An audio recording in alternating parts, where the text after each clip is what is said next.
It's Just Business with Steve Thomas and your host, Chris Larry.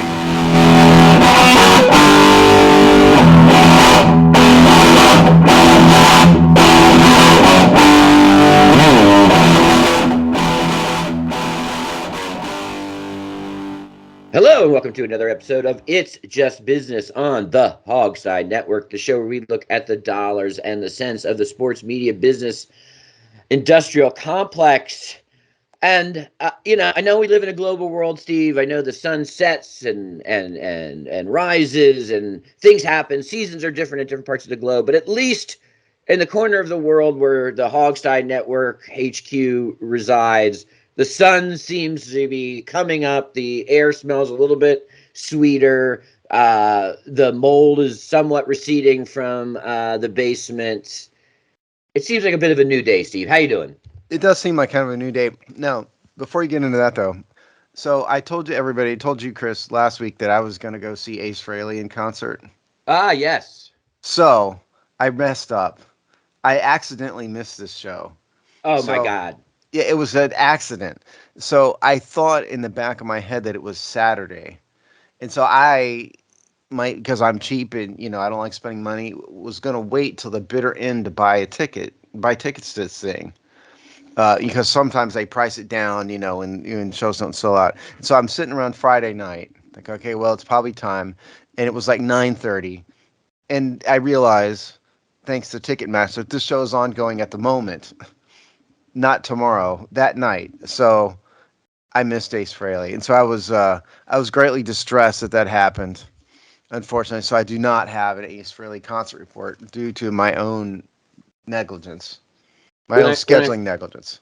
When you first set that up as a mistake, I was wondering if by you show up at the venue, but you had mistakenly bought tickets to see Vinnie Vincent and not Ace Frehley. It wasn't a drag show, okay?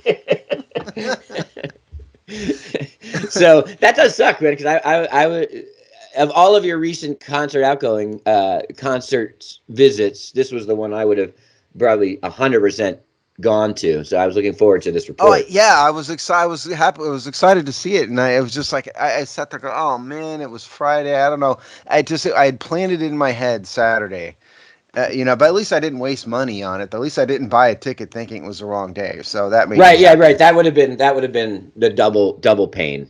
Yeah, exactly. So no concert report, and on the other one, I'm going to miss that one. I'm going to be out of town for Yngwie Malmsteen, so I'm going to miss that one too. So no concert report for that one either. Well, come on. We need more 80s hair metal through Houston area so Steve can have more options to pick from. I'm just going to have to go see Jason Aldean or something. Ay. You don't want to touch that one, do you? No, I'm not going to Jason Aldean. I'm going to become a Jason Aldean groupie and just follow him around the country. Yeah, I would figure. But to my defense, I loathed Jason Aldean long before the last couple weeks. I'm not a bro country fan actually, but I mean I support him in all this controversy very much so, but I don't know if I could tolerate the music for more than 5 minutes at a time. Yeah, it's rough.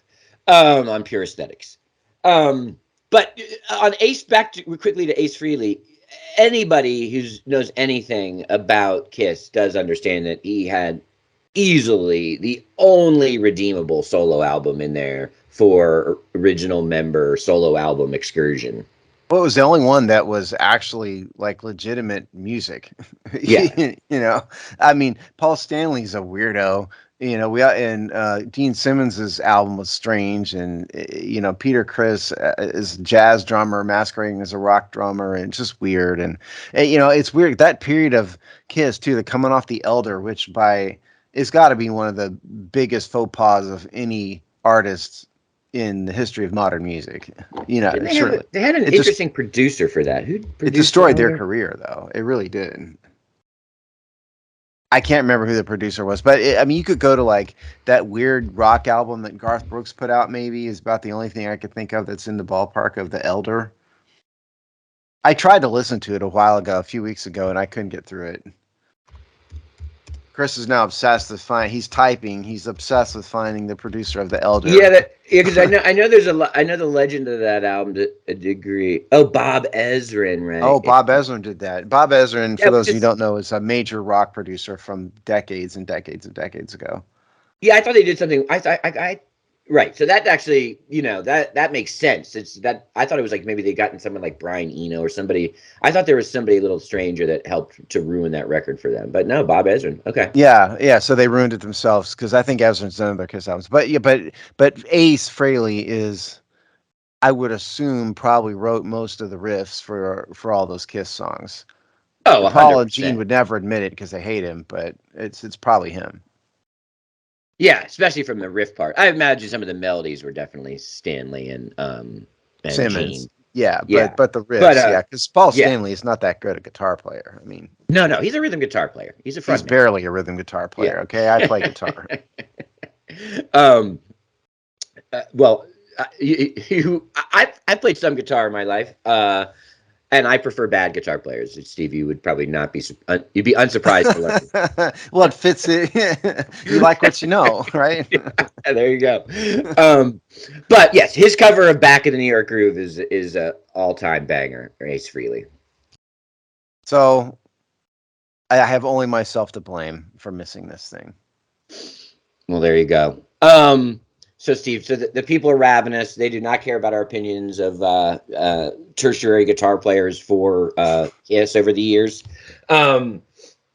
So big news this week in the world of sports, the world of sports business, in the world of the show, in the world of Washington area sports, in the world of the NFL, in the world of coming together to root for bad people to leave your lives, although maybe not with $6 billion of going away money. Hey, don't go away mad, just go away. It's that. In the immortal words of Motley Crue, just go away. Yeah, nice.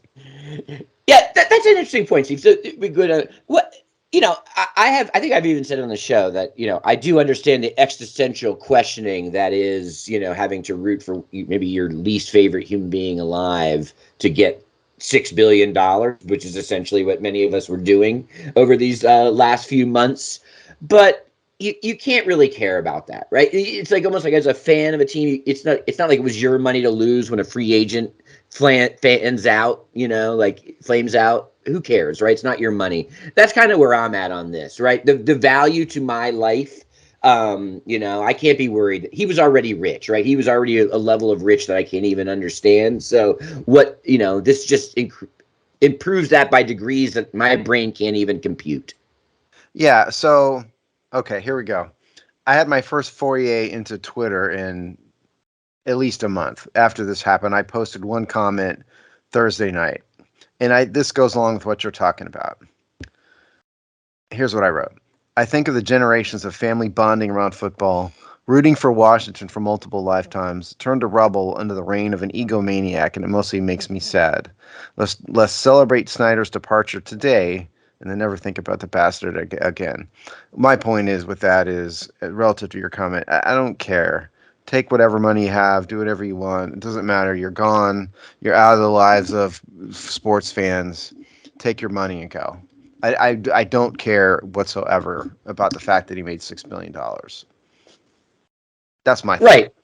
You gotta hate this. You gotta hate the game, not the player here, right? Like if that's your critique, because there's no world in which him exiting, even in the worlds in which the owners forced him out, right? They kind of twisted his arm and walked him to the door, which, by the way, which we can speak out in a minute. They may actually have been a little closer than we would have guessed a couple months ago, quite frankly, to that. And that may have been part of the end game here. But he's still getting paid in that scenario too, right? There was short some kind of insane criminal investigation that they could pull his assets, which I don't even not sure that's a world exists. There was no doorway out for him where he wasn't going to get his pockets filled. No, I mean, it's not a Disney movie. He owned a valuable asset. It's, despite his best efforts, it's dramatically increased in value. And if he was going to leave, he was going to get paid. And you guys are going to have to get over it. And my point with the post I put on Twitter is just, it's not worth stressing yourself out over. At the end of the day, it's football. It's supposed to be entertainment. There's a new owner. Just let Dan Snyder go. Do not torture yourself mentally stressing out over the fact that he made $6 billion, because it's just not worth it. He's gone. If you're a fan of the Washington franchise, just enjoy the future and forget about him. I trust you. Trust me, it'll be much better off. And I mean, it's not so. In conjunction with the sale, the closing of the sale, the Mary Jo White report was released, and we found out that Danny was fined $60 million, which is a bargain, incidentally, because they had planned for $250 million in the purchase and sale agreement, as we found out. The Mary Jo White report, it included a couple things. It wasn't very long, and it went into facts and stuff, but the conclusions were, one, they sustained the allegation of Tiffany Johnson that he grabbed her leg under a table and tried to force her into a car. That was sustained. They sustained the idea that so I can't remember the name. Somebody took an illicit photograph of Miss Johnson in some state of undress and passed it to Snyder. They did not sustain the fact that Snyder asked for that photo. They sustained the idea that the team moved money around to avoid having to share it with the rest of the NFL. And they sustained the fact that Snyder knew about it, but not that he ordered it. That was sort of the fundamental basis. That was the fundamental conclusions of the White Report. It's no accident that it was released when it was. So what we know is that the holdup of releasing the report, which at one point the NFL said didn't exist, remember, was done in conjunction with settling all the claims against Snyder. So your thoughts on that? Let's start there. Yeah, this is sort of what I was referencing a few minutes ago, that I think, obviously, NFL's been sitting on a version of this report. What would we guess? And I know Snyder talked to her recently and apparently said very little and just proved himself, probably helped make her case anyway on the stuff she sustained with his, obstinance and she's been doing this for what, 2 years? I mean, yeah. Has it been? It's been a while. Yeah. So I think the final report, months at least at a minimum. Right. So I think the NFL my point is that NFL's had this as a cudgel, let's say, since, for the better part of this calendar year. Let's call it that. Fair enough.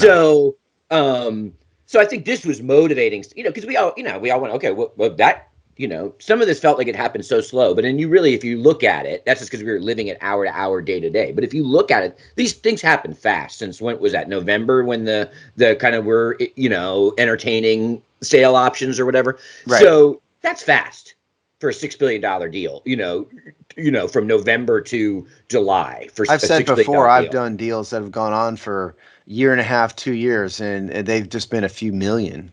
Right. So if we step back and have perspective, this was lightning fast. So what motivated that? And I think we're starting to find, I think this found out, and you found out that, the sort of the reporting from the last few weeks and even the last couple of days about them being some, kind of like rocky things at the finish line was to get this right, probably get that down to that $60 million number that Snyder could live with, and probably even some negotiation on the language. And quite frankly, the brilliant data dump of how they did this. This was all handled within minutes of the vote changing. So I have to say, and there's some real kind of like kudos and critique of the NFL here, obviously, but they really, this is why Goodell gets the 45 million or whatever, because this is a high wire act. And I have to say, they walked that high wire pretty good, dumping that report when they did, tagging the fine to the announce, all of that was some masterwork PR. But I think, and the NFL showed its hand. It said we had the dry power to get this guy, and that's why this actually moving to smooth, and that's why Josh Harris is shaking hands today. Yeah, it was leverage. They used it as 100%. Leverage. It clearly went to him and said, "Buddy, we've got this. Here's what it says, and we're going to disclose this if you don't sell it." And furthermore, I would be willing to bet that they told him to go away last season. That's just why he's been floating around on a boat for a year. Because nobody's, he's not a pirate. He doesn't want to live on a boat, all this time. But clearly, we know. And again, you're 100% right. It was a planned executed strategy coordinated probably by Roger Goodell and a couple of owners would be my guess. They had this report. They used it against him. They said, if you don't sell, we're going to embarrass you publicly, and it's not going to be a $60 million fine. We're going to make you sell your team as a distressed ad. We're going to force you out, which they can do under the NFL Constitution. It would be sold as a distressed asset. He would have gotten a lot less than the $6 billion that he got, and he's going to be embarrassed on a national stage.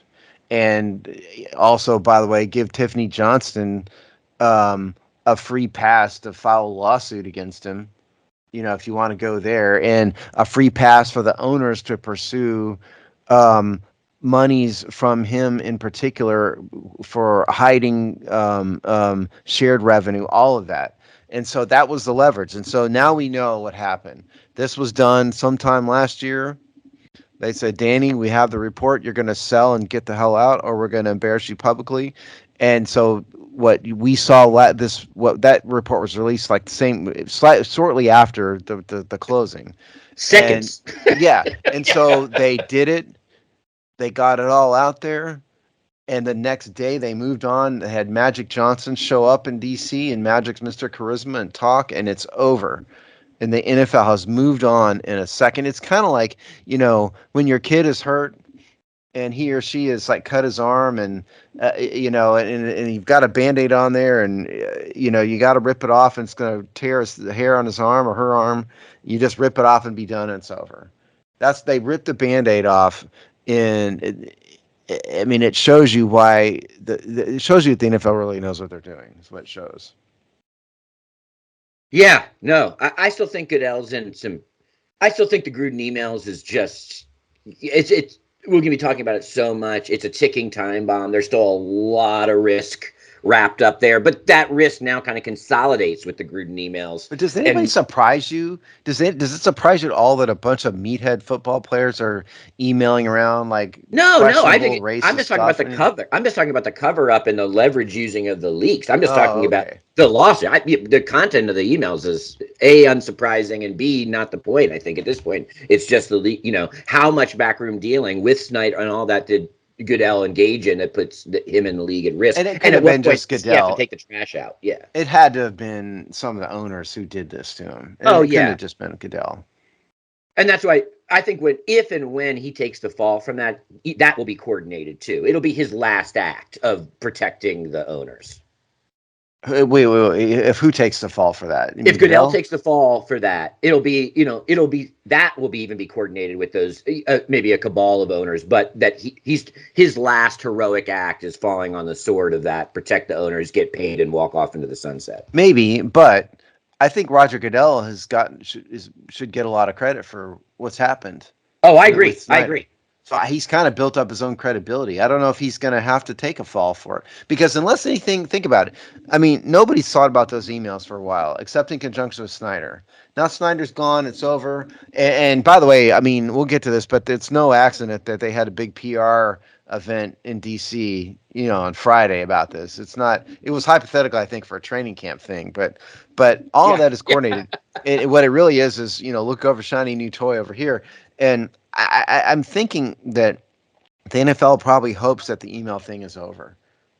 Unless something else comes out, like something that's so horrible that they have another, like whistleblower that says something, I'm thinking the NFL probably thinks they've dodged the bullet on the whatever else is in the emails. Well, they haven't dodged the Gruden lawsuit. That's my point.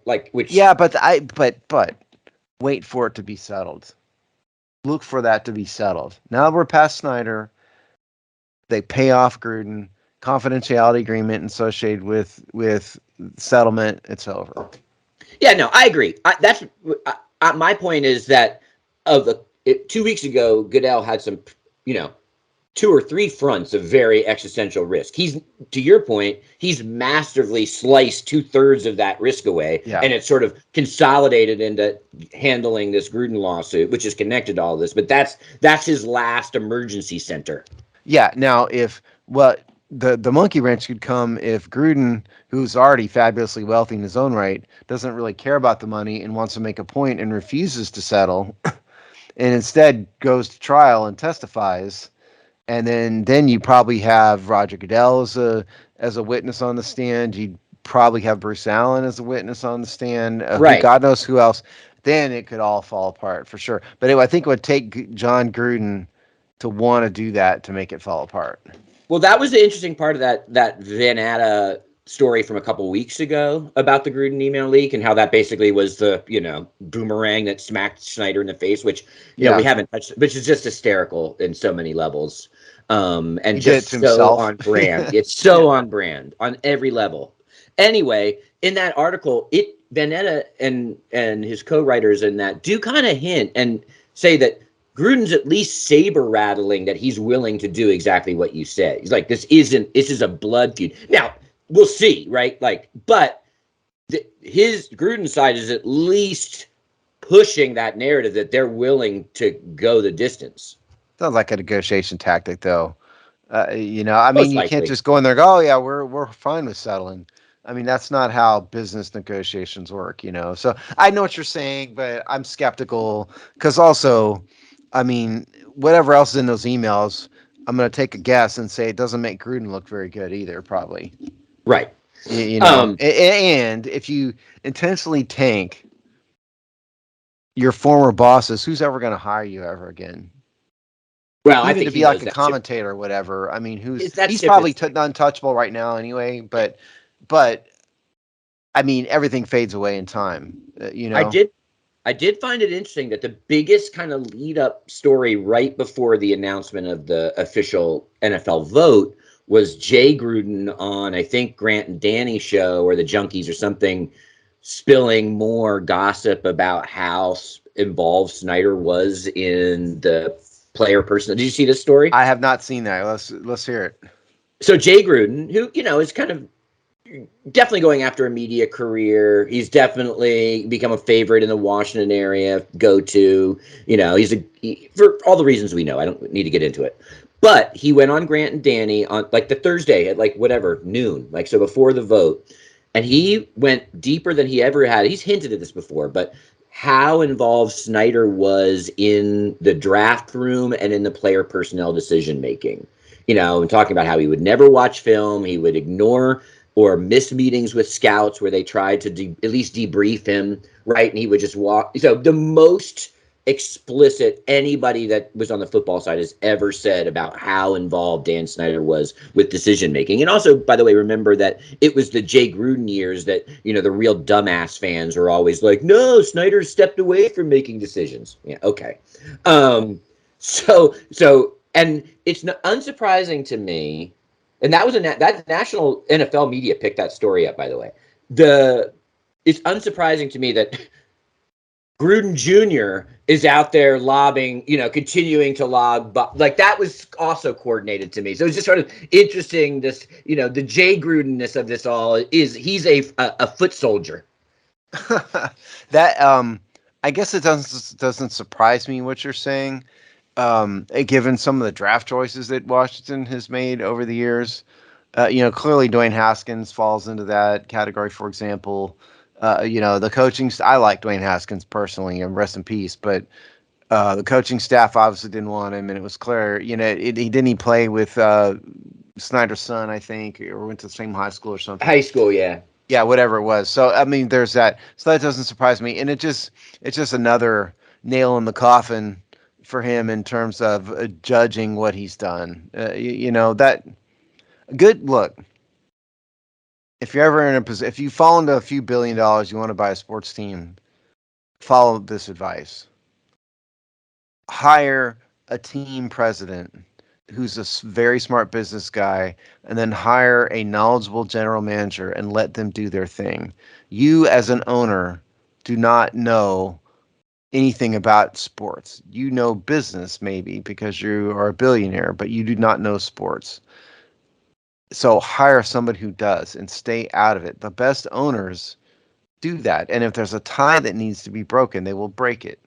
That's it. And Snyder's fundamental mistake in the beginning was he treated it like, well, he had lots of mistakes, but I mean, he treated it like fantasy football, egomaniac, narcissist, who's in the middle of everything. It was never going to go right. I said on the Hogs tie that I didn't predict. I don't think anybody predicted how wrong the Snyder era would go. But I did know from the beginning he wasn't going to be a good owner. But just because of some of the personnel choices they're making, you're going to bring in big ticket old guys like Bruce Smith, Deion Sanders. You replaced a competent, solid quarterback in Jeff George or in Brad Johnson with Jeff George. All those things in the beginning said this is probably going to go wrong. Although I can't take credit for it to being a total train wreck like it was. Yeah, no, I mean that's interesting, and I know like a lot of people are talking about when they knew type of narratives, and and I'm not patting myself on the back, but I had a real inkling early on. Once, if you're kind of interested in the stuff that obviously Steve and I are interested in, the kind of behind the scenes, the business, the like why things happen, then if you were reading and paying attention, and listen, I was a young man, but I was a man in '99, young man. You were an adult, So yeah. yeah, so I was paying attention to these things, and at then I was like, this guy seems like a schmuck. Like that was my first reaction when you just went like the bio and how he made his money and like he looked like and a schmuck even in the buying process. He looked like a schmuck, to right. be So honest. I was like, ew, this feels kind of gross. So I remember having that pretty early on. But you are exactly right, and we don't get too football in here, but going from what turns out to be the best season that this team has had in that stretch was that 99 10 They 6 were a one missed playoff. kickoff away from being and missed field goal away from the NFC Championship game. Exactly. So, and then you say my first move is to depose that quarterback. Also, let's have a reminder: the quarterback wilderness the team was in prior to that. We talk about the more modern versions of quarterback winter, but we're talking about the John. Let me remind you of the John Freeze era. So Please don't.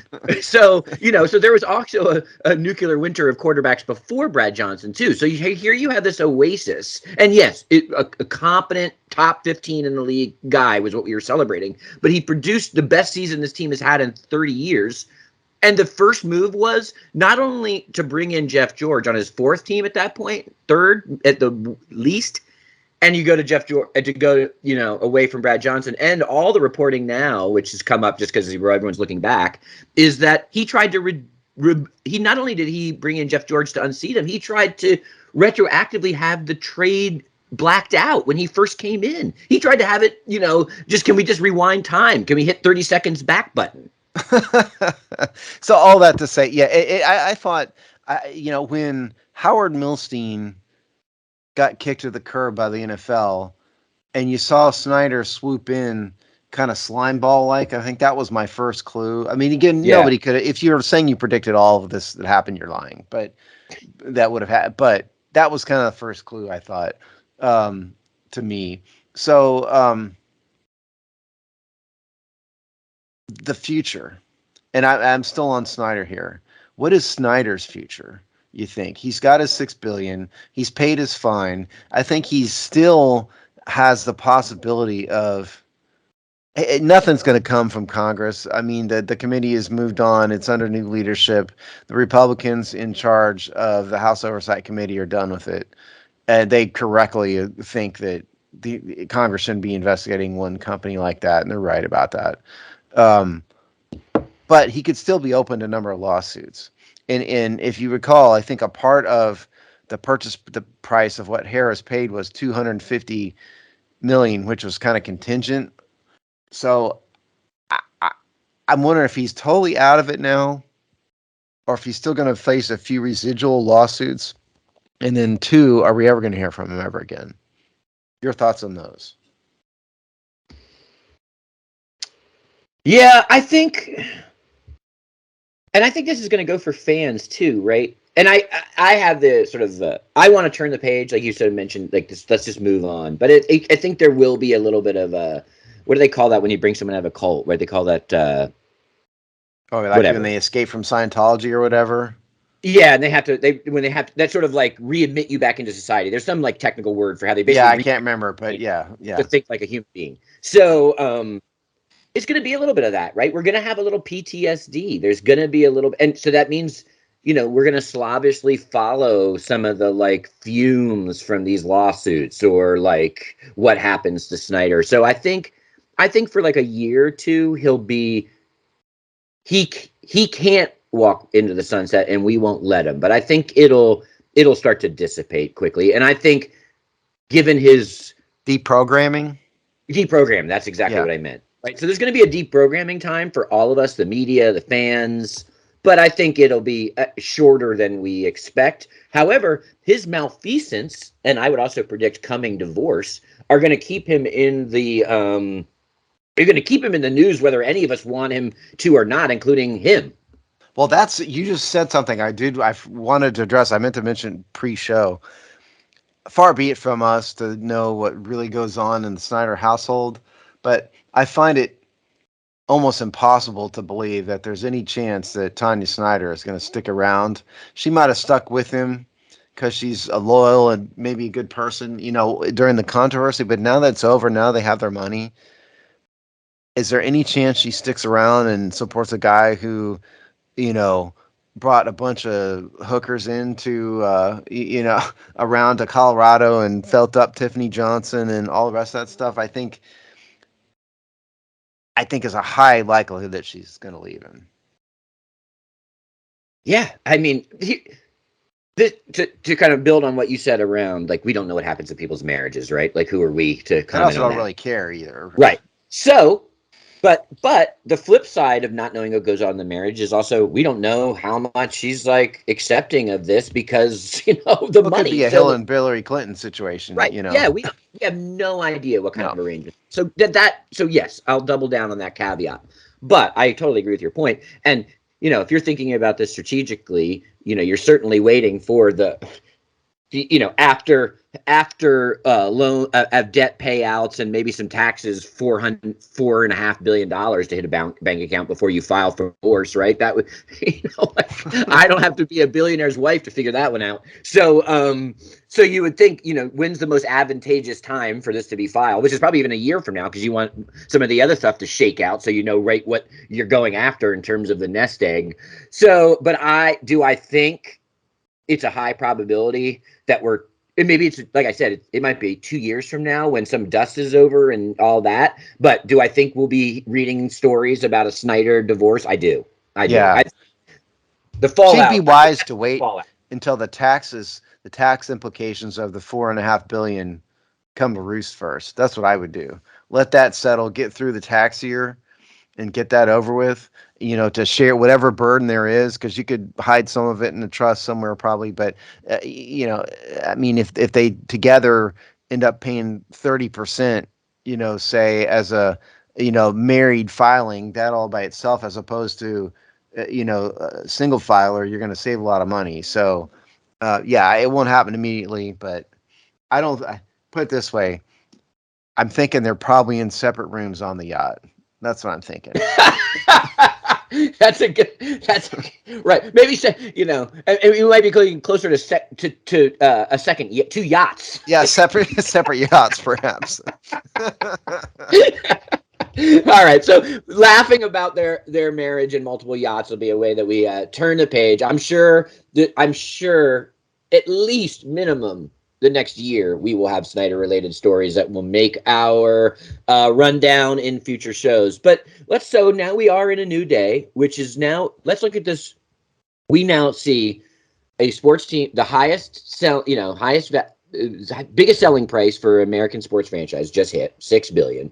We're in rarefied air, even for the NFL, in terms of valuation, when we all know this was, just imagine if Washington was a totally normal franchise, what the cost would be. The Patriots sold. Right, exactly. So we all kinds of new frontiers on that front. And now what does somebody do with a sports franchise in the NFL that's valued that much to rebuild it? You can make a case that this is a teardown, but you can also make a case that the fundamentals are strong. DC, there still is tradition. I think we've even seen in the last 48, 72 hours that the fan base is a sleeping giant. And some of the prospectus that the Harris Group was sending out to potential investors a couple months ago talked about that very smartly. They said, hey, here's our analysis. We think with a couple easy flips of the switch, we can re-engage this fan base and start to print money. So what do they do? This is a fascinating story. This is like, they should do a reality show. This is like, this is like the sports version of, rebuild it to list it, home improvement show. Yeah, you could also compare it to like somebody who's suffered a trauma. Yeah. If you know any, like, I'm a veteran, but I haven't gone through what some, army, infantry troop, has gone through. I don't proclaim to be that. But like what's happened to some of the, and I don't even want to use that as an analogy. My point here is the fan base has undergone a trauma and you can't just turn it off necessarily in a day. What we saw this week was relief and joy, at the dawning of a new day, but he still has work to do. Once you get over the euphoria of seeing Magic Johnson and his 6'9" glory, on a speech, at the end of the day, the fan base will want to see positive steps. And here's the problem for Harris. He bought an asset, as you pointed out, at the top of the market, right? From a price perspective, but he's not getting, even if you said that fundamentals are strong, he's not getting an asset that was at the top of the market that's in great shape. And so he made an inefficient purchase. It's like he bought a used car for top value, but it was a busted up used car. That's kind of what he got here. And so there's a thin line to tread. And when you've got 4 point something billion in debt service through him and his partners, that's a lot of money you got to pay to banks or other lenders every single year. That's hundreds of millions of dollars probably in debt service a year. Okay. And so there's not as much wiggle room as you might think. So I think job number one is to continue to rebuild the trust of the fans. Yes, he does have, there was a euphoria and all of that, but he's got to make some positive steps to show that this is now a professional organization, that they actually care about winning again. You have to show the fans that. But the downside is, especially with FedEx Field being a dump, it's going to be hard to do this, but the ticket prices are going to have to go up. They've got to have more income. You're not going to print money if you're owing $4 billion to banks. You have to have income. And so then what does that, you could build a stadium, if you want, because it'd be a whole separate financing and stuff. But then you're going to owe $6 billion in loans. And how expensive will the tickets have to be? And how expensive will the fans put up with before they get tired of that? Will they pay personal seat licenses? Because there's going to have to be more income. They can get more income from a whole new relationship with advertisers who are no longer afraid to deal with the team because of all the negative energy of the team, for sure. So that will increase. But they're going to have to charge the fans more money. And can he do that right off the bat? Right at the first moment? I don't know. I don't think so. Yeah, I think I would, if I was if I was advised, it's now funny even to say, if I was advising Josh Harris here, I would sort of I'd wrap my head around it by, let's divide things up into short, middle, and long term, right? Let's start with long term. Long term, new stadium, right? But let's be honest about what I just categorized. Just put that in long term. That's years. And they're at step one of that. Now they're in a much better place. They're going to have people lining up. They're going to have suitors not be out there begging. So I understand all of that. It's a different way to enter that conversation. That doesn't negate the fact that they are at the beginning of that conversation, which is complex, expensive, and involves concrete and construction workers and tractors and all kinds of realities. So that is long term. Yes. For the multiple decade health of the team, they need a new stadium. But that's not fixing anything in a short term. It's not helping him pay the debt relief. In fact, it's increasing it. So that's long term, right? Then I'd say, they know they have to sort that. They will. But everyone's going to have to be patient, because that's not solving any problems anytime soon. Then you look at midterm. I'll kind of backwards design this. Midterm, I do think, is the brand, is the name. Now, how that materializes, we're not sure. It could materialize that they actually end up saying, we have to stick with Commanders, and here's Magic why. Johnson said something to the effect, or Harris said something like, we're going to listen to the fans hinted. Or something like that. They've all hinted. So we know but that's also, you can't, they're not going to flip the switch tomorrow and be able to sell new merchandise and get people excited. Can I stop you real fast? Yeah. It's not possible to flip the switch right now. Okay, it's too close to the season. The trademarks couldn't be done. The NFL is not going to let that happen right now. You're really talking next year at the earliest for that. But go ahead. Yeah, so that's midterm. But I think they could do some things to signal it and all that. But I think that's something they're going to have to figure out. But that's going to take them a little while, right? That's going to that's not. So the solutions, which is he said that they can focus on right now, are vibes that are helped by winning, but not winning only, because being just competitive and not embarrassing. That's the thing on their short-term moves, which are improve the stadium experience right away. I thought the new railings were a hysterical troll, by the way. What? They already had arranged to put new railings up inside FedEx. Oh. The famous, Jalen Hurts falling and all that. Yeah. The fans. That was just it was hysterical, but that actually the bar is so low on stadium experience, not embarrassing on the field, not being embarrassing off the field on like a 24-hour news cycle. Don't dump raw sewage on fans and let them fall off a railing. And that's where, so on the short-term stuff, and you heard Harris say it, I actually think that's where they can actually get a fast, because there's such a low bar, right? Not having stale beer, not having sewage dumped on you. I think that's where they can make up some short-term, if they do the right things. Now, to your point, all the things I'm suggesting are going to cost money. They're going to have to go sign Cameron Curl. They're going to have to put millions of dollars into the stadium to just make it a better experience by September. They do cost money, but I do think there is a lot equals not that hard to do and are just like normal, that they can actually get some fast gains quickly if they're willing to spend in the front end and take that pain as part of the purchase cost, basically. And they're going to have to be on a charm offensive 24/7. Well, that's what Magic Johnson is for, okay? So Agreed. I would go back to the Los Angeles Dodgers. A guy named Frank McCourt owned the Dodgers, 10 years or something like that ago. He was a total slime ball, Dan Snyder level slime ball. And a guy named Stan Kasten, who runs a fund with the name Guggenheim in it, bought the team. He brought Magic Johnson in on this. Magic paid like $50 million, I think, and it was $2 billion purchase price. So you can do the math on how much that costs. That's 2.5, what's 5%, basically, I think. And he did a lot of PR work in the beginning, did a lot of the talking to the press and the fans in the beginning, and now you never see him. Now he's not involved at all. I mean, he may be involved behind the scenes, but he doesn't do anything with the Dodgers. He showed up at the World Series. That was about it. The same thing is happening now. You saw Magic was, along with Harris and a couple of those other owners, public facing. You throw the star basketball player with $1 million smile up there, and they're going to use him to get through the PR offensive in the beginning.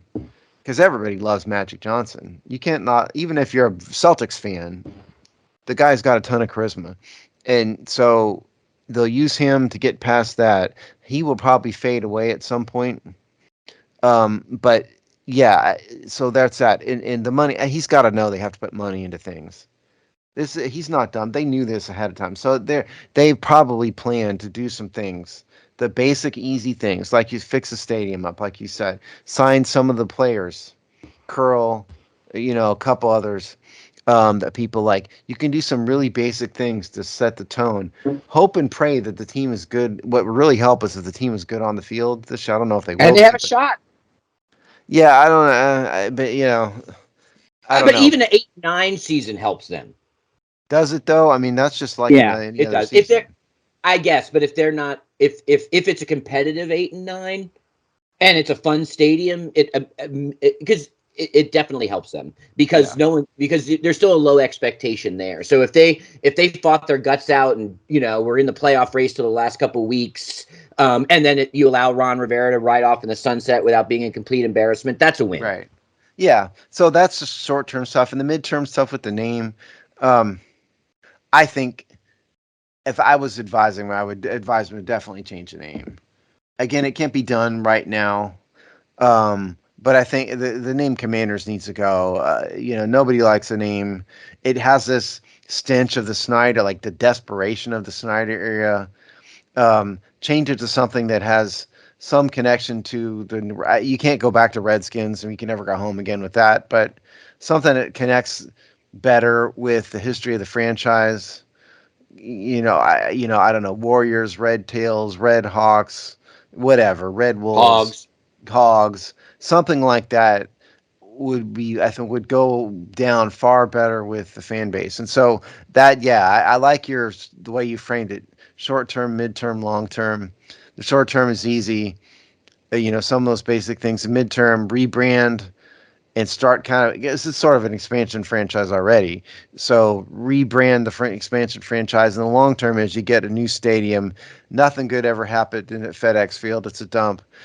Have a brand new day, brand new stadium. That's going to take at least 4 years.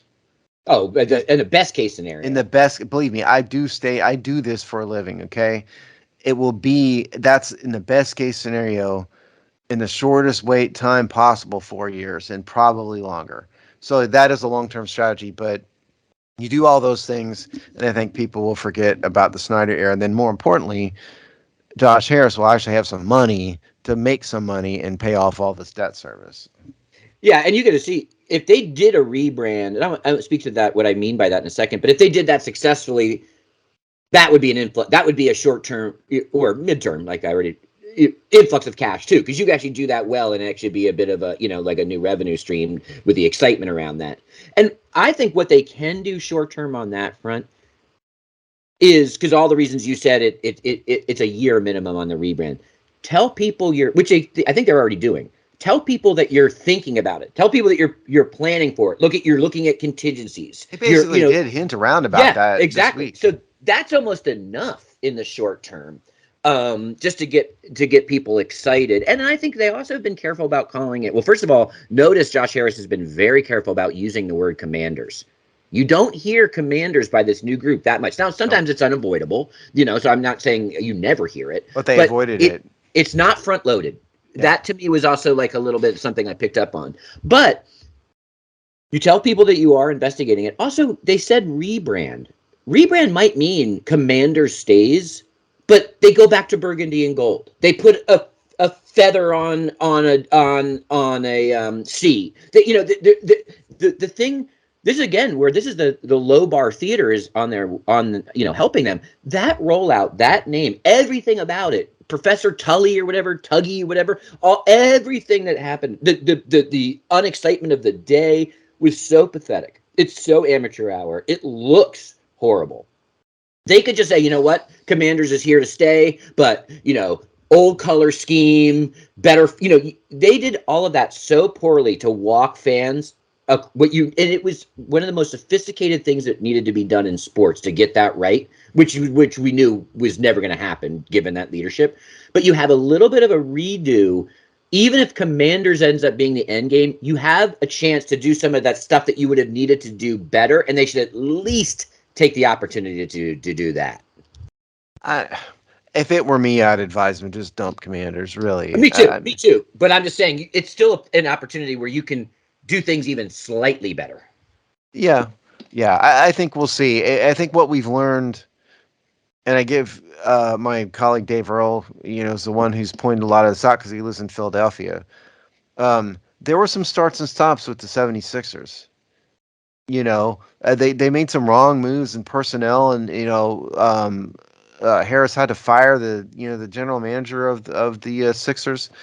But they eventually got it right. But it wasn't like a dramatic blow up the farm right off the top.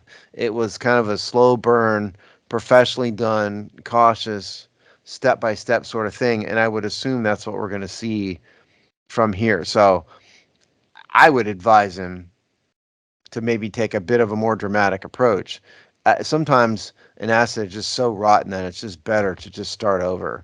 And so if it were me, I'd probably get rid of everybody who's left over, of the key people and just start over anew. But I don't think he's going to do that. I think it's going to be a slow walk to a cautious rebuild. I agree. The NFL is always faster. So I think a version of that in the NFL is still faster. It's still going to probably happen a little quicker. But I agree that that'll be the approach. and then see the context of the different leagues, how fast or slow it actually goes. The other thing I thought about because I'm sure some people wanted, I'm sure that the Harris group even considered just a mass firing, right? With it just, now football is a little tougher, but you could have gotten rid of the right and staff or whatever. You could have cleaned house right at the top. And I thought about why they didn't do that, because you could make plenty of cases to why you would do that, right? But that we also have to think about the trauma and the abuse and just how much it would have sucked to work in that organization as just a normal person, normal job, mid-level manager, working in the apparatus. They couldn't lose that room immediately, right? Because those people wanted Snyder gone too, right? Like, in fact, probably more viscerally than most of us. Yeah. Yeah. So he couldn't walk in there, lop off a bunch of bosses, fire half the place, and he's got to win Ashburn first before anything else.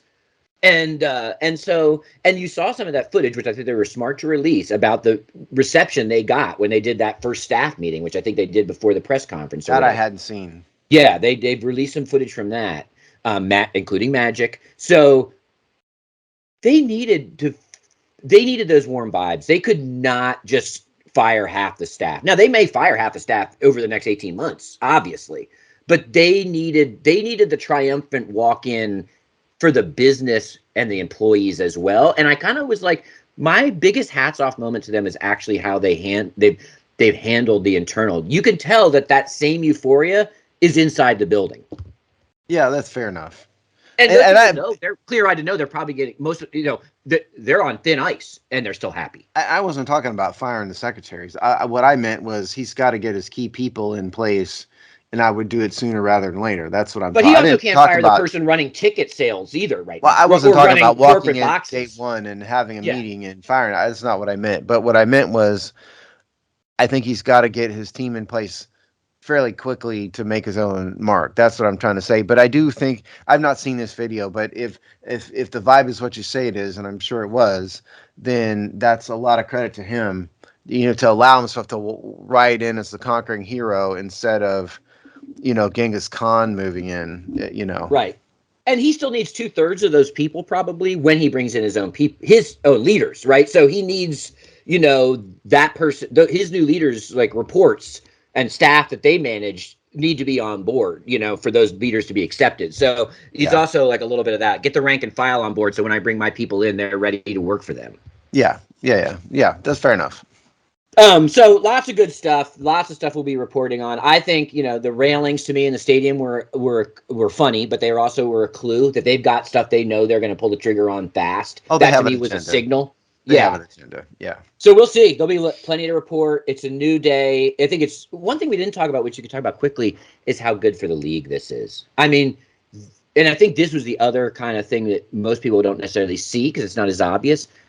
But the NFL couldn't afford to have the nation's capital and the size of the media market to be this big a crater in their collectivist business approach. It was hurting them, and that was a driver here. Well, yeah, and it wasn't just hurting them. I mean, it was turned into a total train wreck. Right. And no, that was not good for the league, and they made that abundantly clear. I mean, it's a major market. Remember, I mean, the Redskins go back to the Boston Braves in 1932. I mean, the team's nearly 100 years old. One of the, not original teams, but one of the, principal teams that that created the league we know today back in the 40s, So, yeah, I think the NFL recognized the need to have, at a minimum, a competent organization in Washington, D.C. Yeah, it was hurting, it was affecting everyone's bottom line. Yeah, absolutely. All right, so speaking of bottom lines, we got one more story that's fascinating that is ongoing. We talked about it last time. We'll be talking about it for weeks. And part of the bigger streaming wars.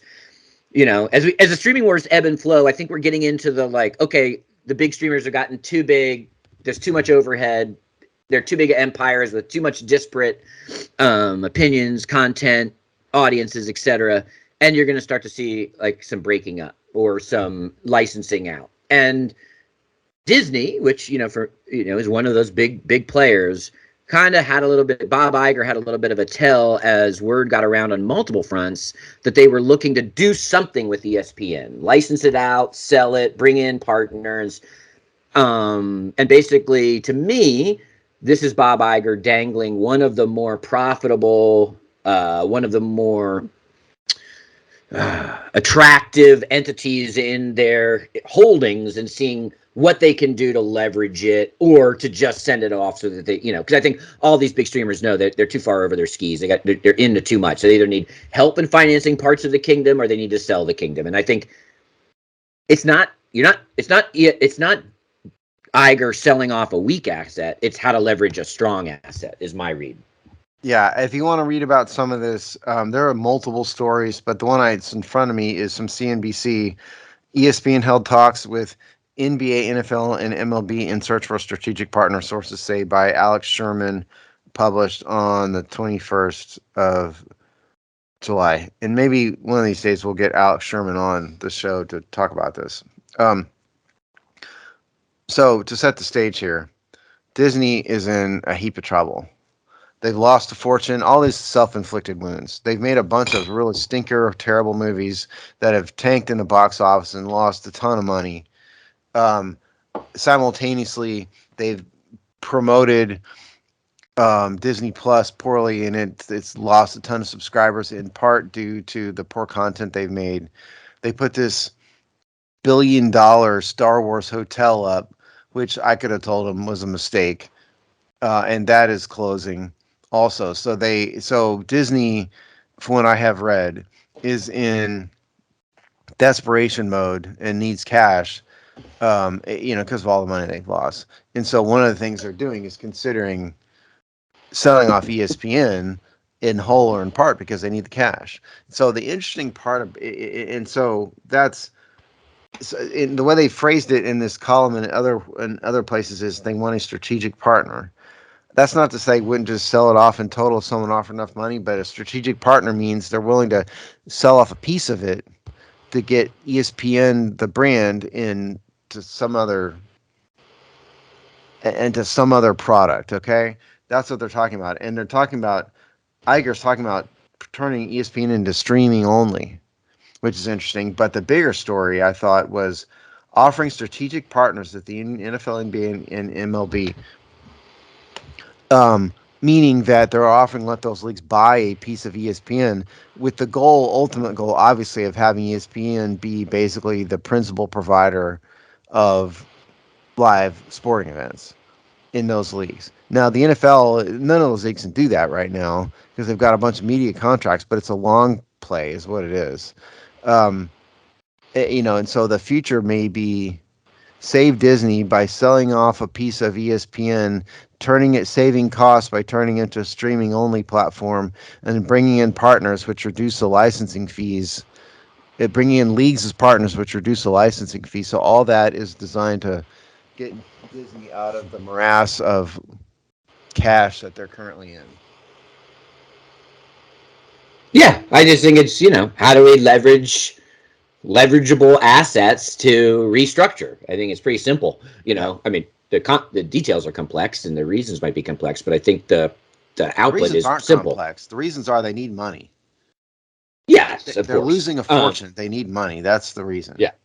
So I think and so you can sort of see their strategy in three ways where any of these potential paths they're open to: outright sale, license partnership to bring in cash, or quite frankly, with the leagues, I think is like, how do we reduce overhead? Right? How do we? That's what I'm talking about. It would reduce the licensing fees.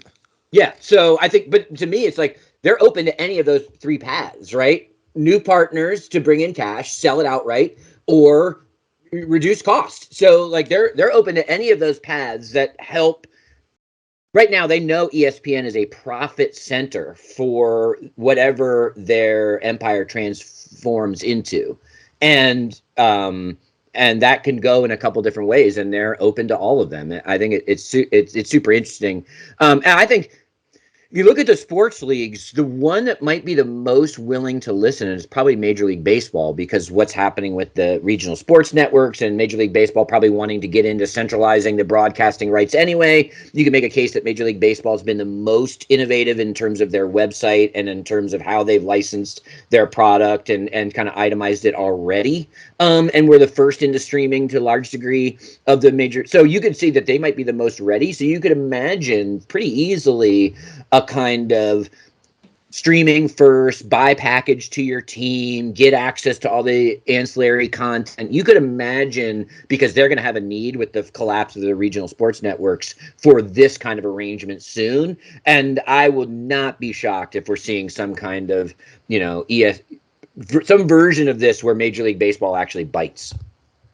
Yeah, I'd find it less likely the NFL would do this just because they've got so many long-term media contracts set up. But I think you're right in saying the MLB is a lot more in flux, and their media contract is being. We've talked about this. Their media contract is open now, and so the idea of just buying a piece of ESPN, dumping most of their games onto ESPN's projected new streaming, bigger and better streaming service. And maybe not replacing, the MLB TV stuff, but maybe, Or just just kind of, combine them. yeah, right. Just kind of combine them and make them one thing. The ESPN, the MLB TV provided by ESPN, or I don't know, but I think that's fairly likely. I'm not aware of the NHL's TV. We've never really done a deep dive into the NHL's TV. Well, they're split on TNT and ESPN right now. Yeah, but I don't know how long those contracts are, how much money it is. We haven't really dove into that. But I do know the NFL would be very, very difficult, to do that for sure. So I think that's probably the least likely. But and the NBA's in the catbird seat right now because they really are in negotiating. So they're not going to, right. They'll listen. They might be, maybe this is part of this, but the NBA's, they can be picky and choosy, and I don't see that being the best offer in front of them. But the other interesting part of this, which we haven't mentioned yet, is turning it into a streaming-only platform. That's interesting because ESPN makes a lot of money on licensing fees for cable television. They are on the base package of every major cable platform. The reason is that they're expensive, and so the cable platforms make all their customers buy it whether you want to or not. And so taking it off of that is them playing a long game and believing, like Chris has said forever on this show, that cable TV will die, or at least not be resurrected in a different form perhaps. And so I think that's Disney trying to thread that needle and kind of looking 10 years down the road a little bit. And that's why if they had a partner like a Major League Baseball, then you could almost siphon that off, right? You could still say, your ESPN proper through Deportes is still available, and we're still going to collect carriage fees until the last dollar can be pried out of the carriage fees hand, right? So, but let's just take the Major League Baseball, but it could be any of these potential partnerships. We're going to shave off MLB on ESPN, ESPN on MLB, whatever, co-branded thing that is, and that be the streaming only piece. And then for the real diehards, you're going to get them over the barrel because they're going to probably keep their cable, and they're probably going to subscribe to, what various package. It might be your team only. It might be everything baseball, whatever. Right. Steve's raising his hand there on the video. So I think and then they'll see how that performs. I think you'll have which is kind of ironic because this is actually where Disney's in problem with their overall streaming philosophy, is because they're in too many places, right? They're, Disney's Hulu. That Hulu includes FX. Hulu includes a bunch of different, brands underneath them in terms of. But then it's also Disney Plus. Why aren't But then there's ESPN Plus. Can I buy the bundle? Can I buy them separate? It makes no sense. So some of this is just consolidation from a consumer acquisition standpoint, right? And so in a way, do they siphon them off? But I think we will see, if this were to happen, they would very carefully firewall it from what's offered on cable until the very last cent. Yeah, I think so. It is interesting, though. Even since the last time we did the show, which we talked about many of these issues, the for rent, sale, buy, lease, or donation sign is on the ESPN lawn. For rent or for sale. Yeah, you tell us. Just give us money, please. Yeah. And again, we said this last show, we said it again this show. I think this is more speaking to what that they think this is one of their more monetizable assets, not the reverse. Yeah, absolutely. All right, so Steve, any Harris implication changes at the Hogsty? Not for the show. Certainly, it's a dawning of a new day, as everything as we talked about. So we will have a lot more about the reign of Josh Harris with the Washington team coming up on the show. Those are released every Thursday, and we have all of our regular written content, which will certainly include lots of Harris talk this week. Awesome. So hopefully I hope you're talking about a Cam Curl extension and a veteran depth offensive line signing. Well, Alex has written 1,300 words on special teams that I have not read yet. So that'll be out in the next couple weeks. I think that's where Harris is diving in immediately, right? Exactly. Who's the gunner? All right, Steve. So we will see you in 2 weeks.